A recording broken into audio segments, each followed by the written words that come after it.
YouTube, Awesome Rider here. Welcome to my review for this week's episode of Kamen Rider Gavv. So this was the start of a two-part story arc. Honestly, probably the one that felt the most traditional in the sense that most of the times so far, when they've started with a multi-part arc, the one part, or the first part, actually feels more complete, whereas this definitely felt more like a ... In fact, it was one of those times where I kind of didn't realize the episode was about to end, because at the very end, Hanto gets his gachizo stolen, but I thought, oh, he's probably going to get it back, and then either it'll be really quick and he transforms and defeats the monster, or he transforms and that's the end of the episode. But that's actually where the episode ended, so it felt the most traditional in that sense. But the core premise of this episode is they have that surviving monster from the previous weeks, the crab monster, who comes to comes to Shouma and is like, I want to leave my job, I want to reform, and it opens up this debate about, like, could he reform himself, and it's obviously all for furthering the drama and the dynamic between Shouma and Hanto, that Hanto doesn't know that Shouma's, almost said a gachizo, a granite, and, you know, laying out his prejudice of it. I mean, I think this is going to blow up, like, most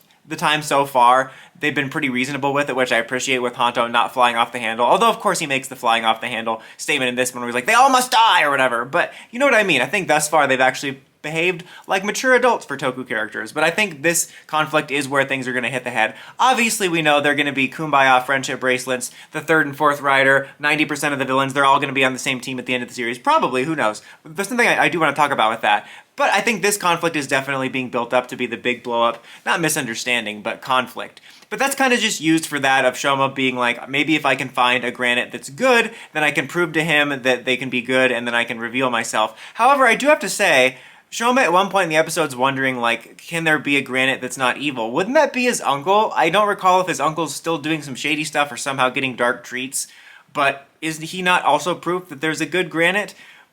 So I was curious about that, but also I can't help but think that most of the granites don't really have any signs of redemption so far. Obviously, we showed the connection between the twins, and that they weren't, like, totally just mustache-twirly evil villains, and their own bond and their, like, struggles with their father that humanized them a little bit. But thus far, at least that I've picked up on, none of the other siblings or granite we've run across have shown signs of humanity. Even the scene at the dinner table when they find out that one of their siblings is dead, it's not like, oh my god, I can't believe they're dead. They're like, I can't believe the Red Gavv did that. He's not strong enough. So I don't know. That'll be interesting to see shake out. And it was pretty cliche, pretty generic, but I think it was a good way of furthering the drama of that and building it up for when the reveal eventually happens, which I'm curious when it will happen.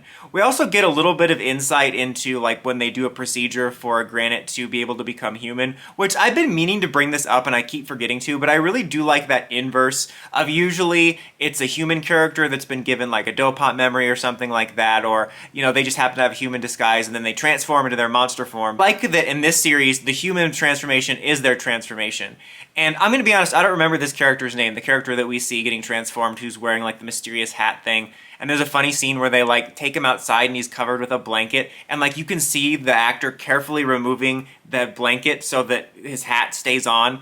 But he, like, has a scene where he turns a bunch of people into dark candy in, like, a courtroom, which is pretty screwed up. But for some reason, this character reminds me of another, like, Toku character. I don't know if it's from Sentai or Rider. I'm thinking maybe it's Waz, maybe not Waz. I don't know. But there was, like, another character that maybe it's Future Zero Nos, but I don't know. Like, I just had this huge deja vu when he was on screen in the courtroom of this character that wears kind of a dark hat like that looks like an evil version of a gardening hat, and he's, like, lurking around. Like, I don't know. It's kind of reminding me of, I can't put my finger on what the circular design on the Gojujers remind me of, but this just, I don't know, it gave me deja vu.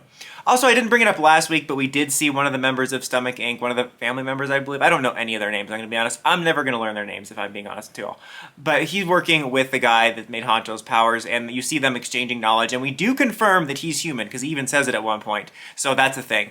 But they're kind of sharing technology and knowledge, and he shows him some of the gachizo, and then he gives him, like, one of the granite things. And then you see him actually studying, like, human food and how that all works, which is interesting. I think I saw a rumor, or at least somebody commenting or something along those lines, that there was going to be a new rider that was kind of like their own version of the tech. Maybe I'm making that up and maybe I just dreamed that. I don't know. But regardless, I think that's interesting that he's studying the version of the tech that comes from Gavv, and also it's kind of comedic of him studying, like, what it looked like creme brulee or pudding or something like that. At the end of the episode, though, we find out that the guy that was pleading to change sides, it was all a trap, and of course, Hanto was right, and we get a fight scene at the end, and I still really love the cake form. It just looks so good. I even love the way, and I didn't notice this before, that the little Gachizo snaps into the toy. I think that's really cool. And I also like I forgot to mention last week, that he can summon minions like his family, and then he can summon like variants of them. Like he summons Potato Chip and one other. I can't remember what the other one was, but I think that was a lot of fun. It made for